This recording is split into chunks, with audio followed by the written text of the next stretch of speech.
Mesdames, Messieurs, bienvenue à l'émission Toute la Bible en parle.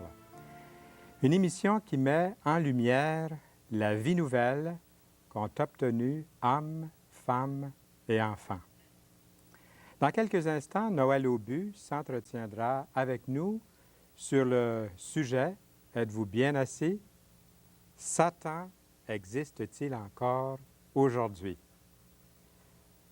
Nous sommes très heureux d'accueillir aussi le chanteur Jean Sauvageau qui revient à Toute la Bible en parle après une absence de quelques années.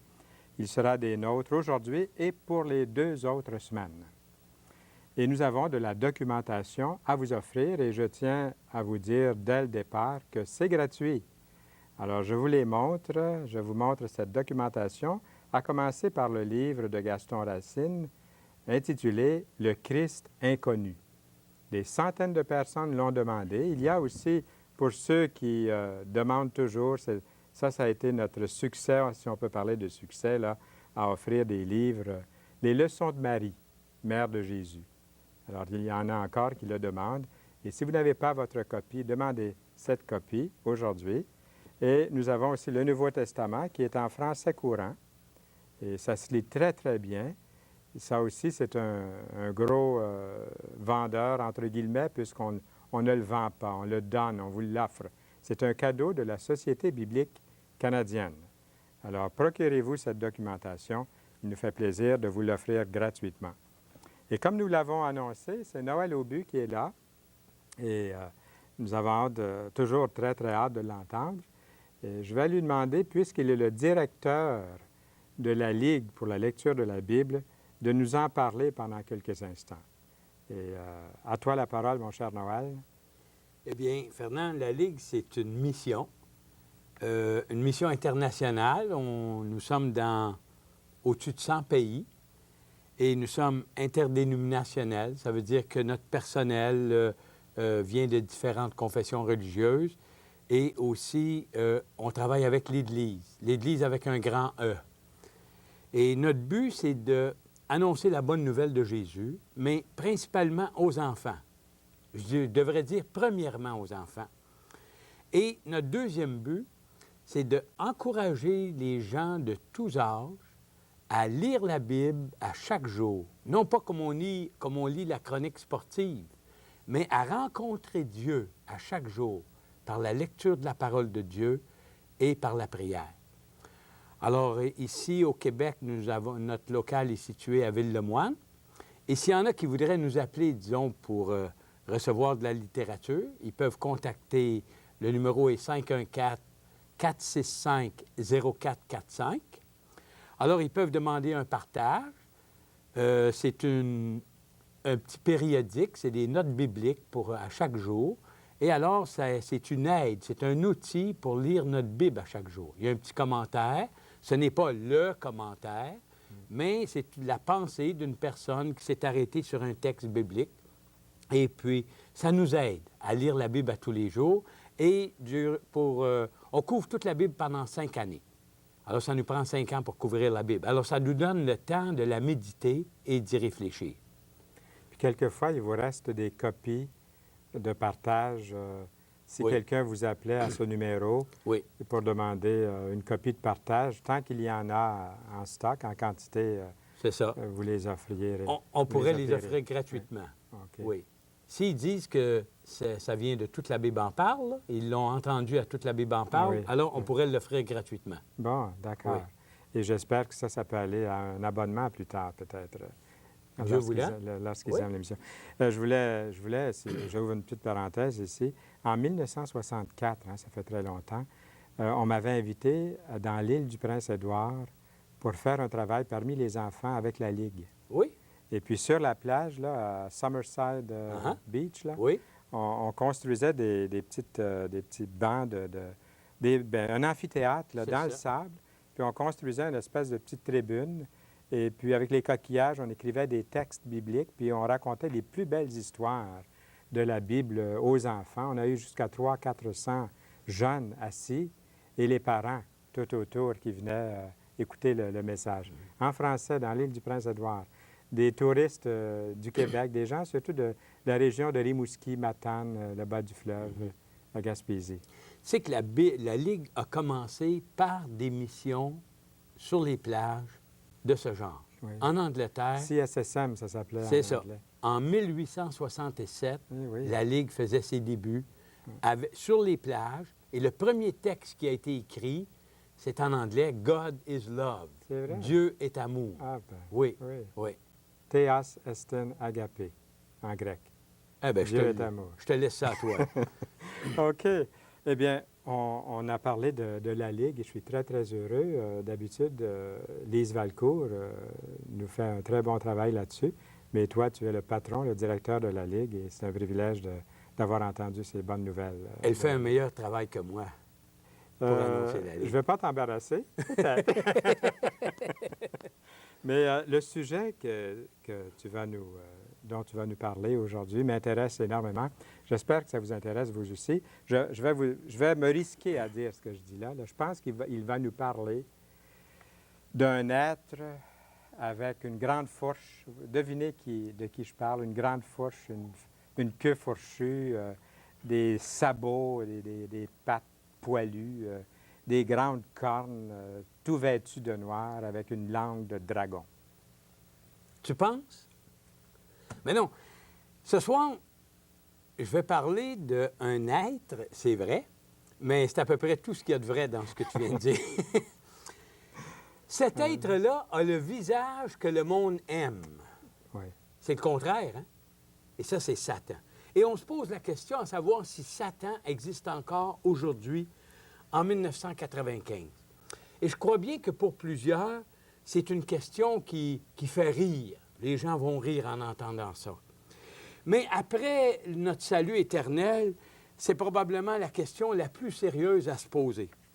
La grande majorité des religions de la Terre, même les plus primitives, ont cru et croient toujours aux mauvais esprits qui viennent hanter les gens et à qui on doit offrir des sacrifices pour les apaiser.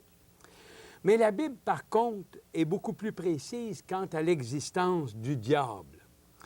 Il apparaît au tout début du premier livre de la Bible, la Genèse.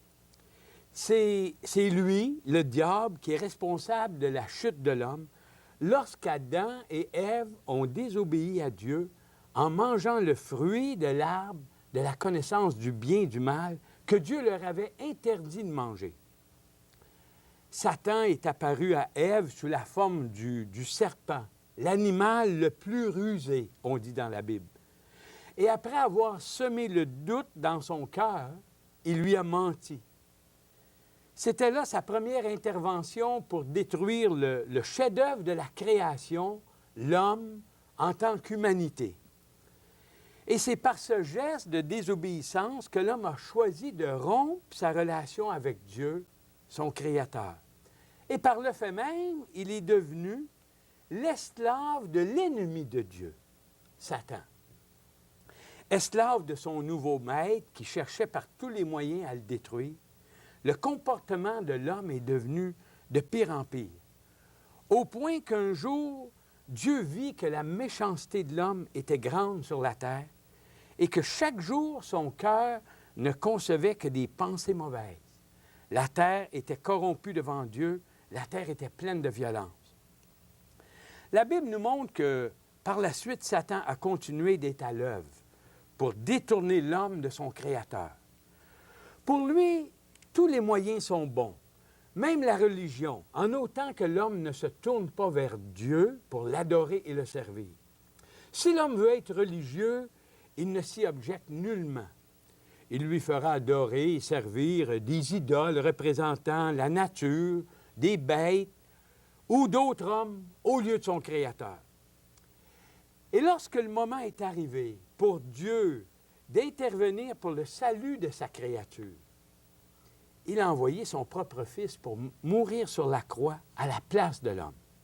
Alors là encore, Satan a essayé de déjouer le plan de Dieu. Ce qu'il avait réussi avec Adam et Ève, il l'a répété avec Jésus.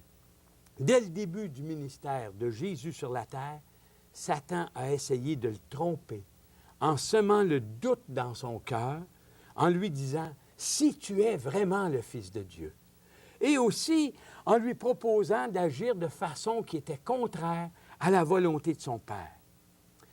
Et la Bible nous raconte qu'il est écrit que n'ayant pu réussir, il s'éloigna de Jésus jusqu'à un moment favorable.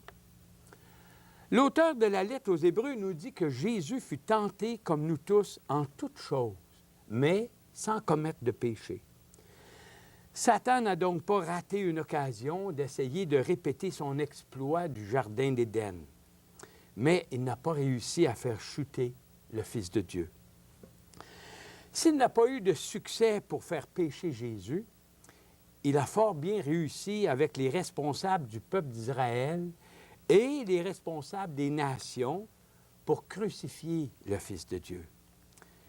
Ce qu'il ne savait pas, c'est qu'en faisant mourir Jésus sur la croix, il accomplissait par le fait même le plan de Dieu et signait du même coup son arrêt de mort, parce que c'est à la croix que Satan a finalement été vaincu, bien qu'il soit libre encore pour un peu de temps. Satan n'a jamais ralenti son travail. Il a toujours poursuivi le même but, détruire le chef-d'œuvre de la création. La Bible nous raconte plusieurs histoires du temps de Jésus où Satan contrôlait la vie de certaines personnes. On appelait ces personnes des démoniaques ou des possédés. L'une de ces histoires concerne cet homme qui était violent, qui vivait nu parmi les tombeaux. À l'approche de Jésus, il va vers lui et Jésus commande aux démons de quitter cet homme à l'instant même. Il nous est relaté que les démons qui l'habitaient savaient qui était Jésus et qu'ils le craignaient. À la demande des démons, Jésus leur permit d'aller se réfugier dans un troupeau de pourceaux qui était à proximité. Immédiatement, les pourceaux se sont jetés en bas de la falaise et se sont noyés dans le lac. Aussitôt que les démons eurent quitté l'homme, le comportement de ce dernier a changé totalement. Il est devenu calme, il s'est habillé et s'est assis aux pieds de Jésus pour l'écouter. Il est revenu à son bon sens. Plusieurs autres histoires semblables nous sont rapportées dans la Bible et dans tous les cas, les êtres sous l'emprise de Satan avaient des comportements agités, violents et cherchaient à se détruire. Et tout au long de l'histoire, Satan a été à l'œuvre au sein de son royaume humain. Et la méchanceté de l'homme a toujours été grande sur la terre. Chaque jour, son cœur n'a conçu que des pensées mauvaises. Et la terre a toujours été corrompue devant Dieu et pleine de violence, comme elle l'était avant le déluge. Oh, bien qu'à certaines époques, il y a eu de courts moments de répit, le cœur de l'homme n'a pas changé pour autant. Il reste toujours tourné vers le mal, séparé de son Créateur. Si en apparence, il semble faire du bien, ce n'est que l'enrobage extérieur, le farde qui donne à son cœur égoïste et orgueilleux une apparence de douceur et d'amour. Il ne peut faire autrement parce que son maître, Satan, se déguise lui-même en ange de lumière pour tromper le monde et faire miroiter devant ses yeux un soupçon d'espoir. Satan n'a pas changé, il est toujours comme Jésus le décrit dans l'Évangile de Jean. Meurtrier dès le commencement, il ne s'est pas tenu dans la vérité, parce que la vérité n'est pas en lui. Lorsqu'il profère le mensonge, ses paroles viennent de lui-même, car il est menteur et le père du mensonge. C'est là la description de celui qui contrôle encore le monde pour un peu de temps. Meurtrier et menteur. Normalement, une maison ou une entreprise reflète le caractère de son chef. Si nous avons des doutes à savoir si Satan existe encore aujourd'hui, regardons le monde et ses fruits. Et nous pourrons dire assez facilement qui en est le chef. En 1995, trouvons-nous dans notre monde dit civilisé ce qui existait avant le déluge, corruption et violence? Alors, j'ai dressé une liste des agissements de notre monde moderne à l'heure où nous sommes à la fine pointe de la technologie et de la communication. Violence conjugale, famille brisée, enfants dans la rue laissés à eux-mêmes, concubinage, inceste, avortement, divorce, liberté sexuelle, homosexualité, pornographie, adultère, fornication, violence dans les écoles, entre gangs et entre pays, décrochage de jeunes, suicide, vol, agression, meurtre, drogue, euthanasie, kidnapping pour vente d'organes, occultisme, messages subliminaux, messes noires, culte satanique, dette personnelle, dette nationale, dette mondiale, mensonges, fraude, et probablement que j'en oublie. Avec cette liste, pouvons-nous dire que Satan n'existe pas? Eh bien, moi, je dirais que son œuvre le démasque. La réponse à cette question est assez simple, à savoir s'il existe ou non. C'est que Satan déploie tout son charme et toute sa séduction. Il sait qu'il est à la fin de son temps de liberté. Et il apprivoise le monde à sa présence et leur fait croire qu'il n'y a aucun danger à le côtoyer. Autrefois, à la simple mention des mots Satan, satanique ou diable, diabolique, les gens sursautaient. En se déguisant en ange de lumière, comme le dit l'apôtre Paul, Satan a si bien réussi à apprivoiser le monde que les gens rient d'un tel langage. On en est venu à croire que Satan n'est pas dangereux. Il est même loin d'être dangereux. Il est même devenu pour plusieurs un ami. On fête l'Halloween avec des décorations de sorcières, de crânes et de cadavres sur les pelouses. Cette fête qui est à l'honneur de Satan et de la mort est devenue pour notre société dite chrétienne aussi importante, sinon plus, que la fête de Noël. On rit de tout cela comme s'il n'y avait aucun mal. Eh bien oui, pour ceux qui prennent la parole de Dieu au sérieux, Satan existe toujours. Et il est même plus rusé et plus actif que jamais. Il se déchaîne parce qu'il sait qu'il arrive dans la phase finale de son temps de liberté que Dieu lui a alloué.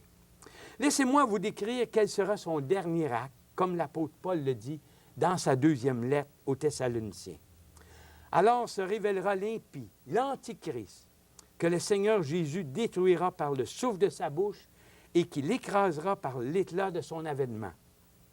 L'avènement de l'impie se produira par la puissance de Satan avec toutes sortes de miracles, de signes et de prodigues mensongers et avec toutes les séductions de l'injustice pour ceux qui périssent parce qu'ils n'ont pas reçu l'amour de la vérité pour être sauvés. Voilà. Merci beaucoup, Noël. D'attribuer à Dieu tout le mal qu'il y a dans le monde aujourd'hui, je dirais que c'est une tactique de Satan à la fin des temps. Oui. Et on le voit de plus en plus. Mm-hmm. Alors, merci beaucoup pour ça. Ça nous a vraiment donné l'heure juste en ce qui concerne cet être odieux, mais réel, et qui peut faire des grands torts avant d'aller à Jésus-Christ pour être délivré, une délivrance complète Oui. et puissante. Alors, c'est ça. Nous allons maintenant, tantôt, je ne vous ai pas donné les numéros de téléphone. Je vais vous les lire. Nous avons la documentation. Alors, c'est bonne nouvelle aujourd'hui. Ce sont des ouvrages qui sont offerts gratuitement. Il y a le Christ inconnu et les leçons de Marie. Cette documentation qui vous est offerte. Les numéros de téléphone vont paraître et, comme je vous l'ai promis, je vais les lire. Ces numéros-là, vous allez pouvoir les noter comme il faut et nous appeler. Les voilà. C'est Edmonton, 403-449-5291, Granby, 514-375-4575, Montréal et la Rive-Sud, 467-9966, Sherbrooke, 819-566-6946.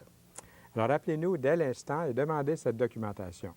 Nous sommes très, très heureux d'avoir avec nous Jean Sauvageau qui va chanter Grandes et merveilleuses sont tes œuvres.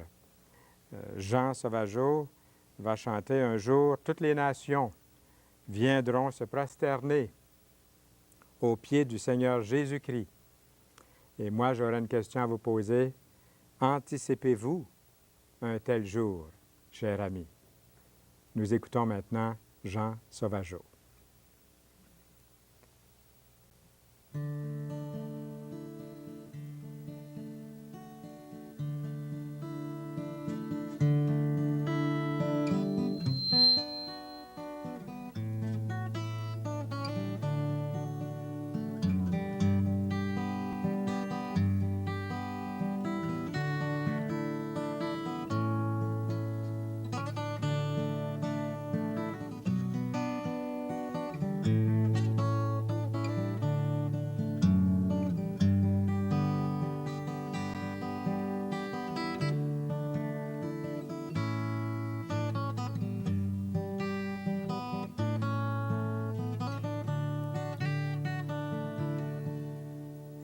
Grandes et merveilleuses sont tes œuvres, Seigneur Dieu Tout-Puissant. Justes et véritables sont tes voies, ô Roi des nations. Qui ne te craindrait, Seigneur, et qui ne glorifierait ton nom? Car seul tu es saint, car toutes les nations viendront et se prosterneront devant toi. Car seul tu es saint, car tes faits justes ont été manifestés. Grandes et merveilleuses sont tes œuvres, Seigneur Dieu Tout-Puissant. Justes et véritables sont tes voies, ô Roi des nations. Qui ne te craindrait, Seigneur, et qui ne glorifierait ton nom? Car seul tu es saint, car toutes les nations viendront et se prosterneront devant toi. Car seul tu es saint, car tes faits justes ont été manifestés. Alléluia.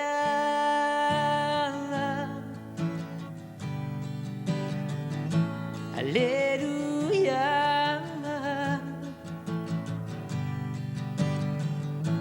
Alléluia.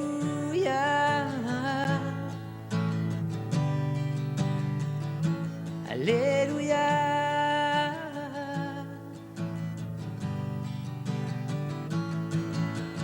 Grandes et merveilleuses sont tes œuvres, Seigneur Dieu Tout-Puissant. Justes et véritables sont tes voies, ô Roi des nations. Qui ne te craindrait, Seigneur, et qui ne glorifierait ton nom? Car seul tu es saint, car toutes les nations viendront et se prosterneront devant toi. Car seul tu es saint, car tes faits justes ont été manifestés. Alléluia. Le salut à toi, Jésus. Alléluia. La gloire à toi, mon roi. Alléluia. La puissance à toi, Jésus. Alléluia. Alléluia. La royauté à toi, Jésus. Alléluia. À toi la puissance, Jésus. Alléluia.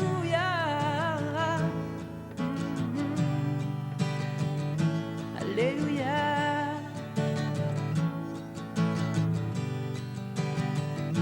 Alléluia.